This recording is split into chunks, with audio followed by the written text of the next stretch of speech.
Do you ever think that you want to grow your business more effectively on social media, but you don't know how? So let's talk about what that looks like. And I'm not talking about how do you beat algorithms or which are better, live videos or reels. I'm talking about how do you approach content for social media and how do you come up with it and how do you differentiate yourself from others. And so here's the key. The key is that the way to make social media powerful for you and your business is to add value. So let's talk through what I mean by adding value.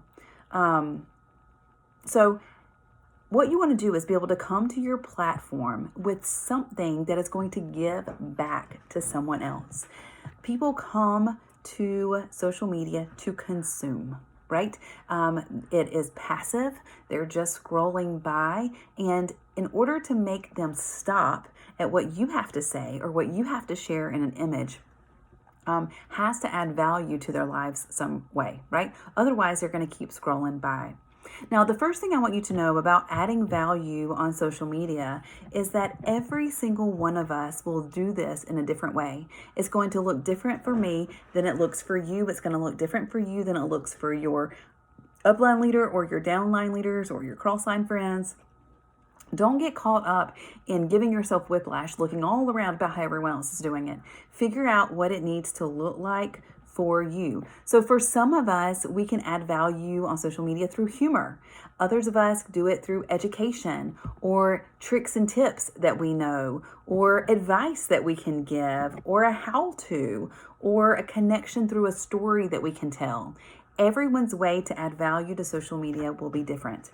Okay, so that's the first thing I want you to know about adding value. The second thing that's important to know about being able to add value to your platforms, whether it's Facebook or Instagram or TikTok or whatever it is that you want to use all the modes necessary to you. You don't have to use them all the time, and you don't have to start by using them all, but you do want to mix it up a bit. So you want to do some posts that are, have a lot of some text with the graphic that go along with it, or you want to do a image that you want to share that will pop and grab attention. You want to use your stories in Instagram and Facebook. You want to do live videos. You want to do reels. You want some of your content to be longer, maybe more reflective, or have more details. And then sometimes you just want to do a quick snapshot of something. You want to kind of mix those things up. It's going to grab your reader in different ways each time, keep them engaged and involved. So number one, don't compare yourself to how other people are adding value. Know that yours is going to be different. Number two, use all the modes that you can that are available to you on these free platforms because you're going to hit different audience members each time. As you use those modes, I want you to remember to be obnoxious. Now, wait, that sounds crazy. We don't really want to be obnoxious, right? Well, we don't. The thing is, though, when you think you're being obnoxious on social media, you're actually not. In fact, most of your posts are only seen by about 7% of your audience. That means if you are not very consistently posting, you're not hitting very much of your audience at all. And so some people who might see a post on Monday that you make about oils, aren't going to be the same people who see the post on Tuesday or on Thursday that you make. You're going to hit different people at different times. And so you want to post very, very consistently about whatever it is that you're using to add value. So you want to create that content throughout the week. So be obnoxious. Goes along with using all of those modes. Okay, so what does this look like in a practical way? So this is my advice. Choose 3 areas of your life that you're really passionate about. So I want to tell you about mine. I am really passionate about natural health, right? Most of you probably are too, okay? I'm also really passionate about parenting, and I'm particularly parenting preteens and teens right now. So I'm really focusing on how can I add value about those things. And I'm passionate about foster care and adoption. And so I focus on these 3 areas of my life. I don't have to put everything out there on social media. I don't have to talk about every aspect of life. I don't have to do I can hone in on 3 things I'm really passionate about that I have enough knowledge about that I can add value somehow to my audience. So I want you to pick 3 things that you're passionate about. And I want you to think about who is your target market? Who is a person that is going to be interested in those 3 things? And I want you to create that person in your head. Like, give her a name and an occupation and what does her house look like? Like, in your head, imagine who this person is that you're talking to, okay?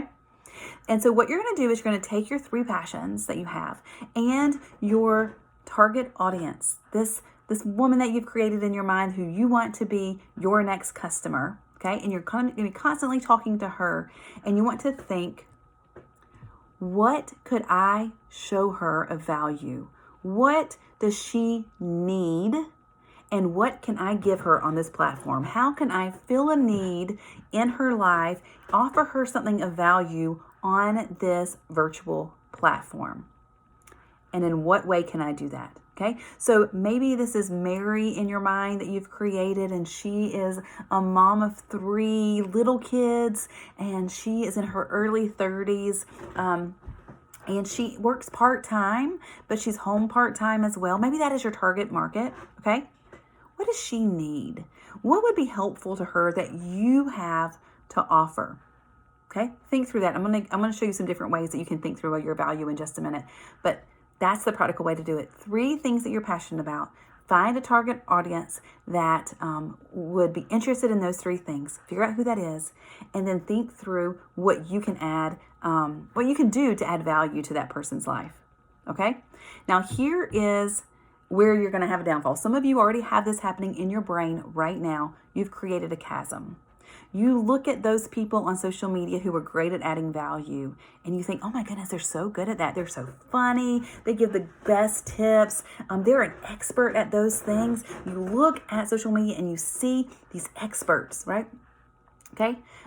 Most of us don't find ourselves to be an expert on anything. But here's the thing. You are a few steps ahead of someone in some aspects of your life, and that is where you can add the most value. So don't create this chasm between you and who you think an expert is. You do have value to offer. And so if you have a soundtrack in your head that is telling you something different than that, it is a lie. You have something to offer. Well, what if you're thinking, well, I'm a hot mess, like I'm barely functioning through the day? Okay, there's a lot of other hot messes scrolling social media. So what is one thing that you do to help you function through the day? That's what you offer as value. Like, what is one tip, one hack you've created in your home that helps you function? Or what is one way that you deal with your anxiety levels that helps you function? People are going to who need that are going to love to hear that from you. So here are some things. If you're sitting there and you're thinking, I don't know that I have anything of value to add. You just aren't thinking deeply enough, or even maybe not deeply enough. You're thinking too deeply about what people might find of value. Maybe you are really great at organizing and you have a fantastic packing list that you use every time you travel. Do you know there's some of us mamas out here? We ain't got no packing list. We would love it if someone would share with us their tips about how to create a packing list, right? That doesn't seem like a big deal, right? Maybe you love to travel, you have a great packing list. That is something of value you can add. Are you a parent of a teen? What is one strategy that is working well for you right now? What is one way you connect with them? That is something that a mama of a 12-year-old wants to know, because they want to know what to be doing with their 15-year-old, right? Are you really regimented when it comes to your skincare? Some of us mamas don't have a good skincare regimen. What can you teach us about skincare? What do you do first? What do you do second? What do you do third? What is your routine before you go to bed? We want to hear those things. Are you great at meal planning? Do you have oily hacks that you can share? Do you love to read and you can give book reviews to help us know what we should read next? Do you have crocheting tips that you can offer? Are you a mama of a blended family that you can give some tips of how you guys have successfully blended your family?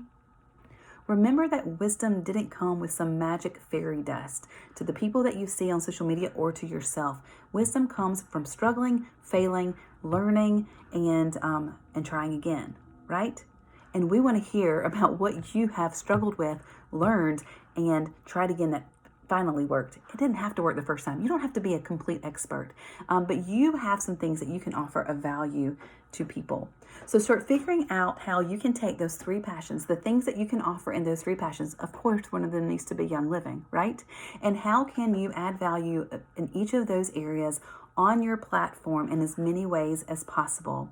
If you do that, you are going to start leveling up your business using social media effectively. So tell me, what is your number 1 tip that you learned from this video? And what is your very next step? I can't wait to hear.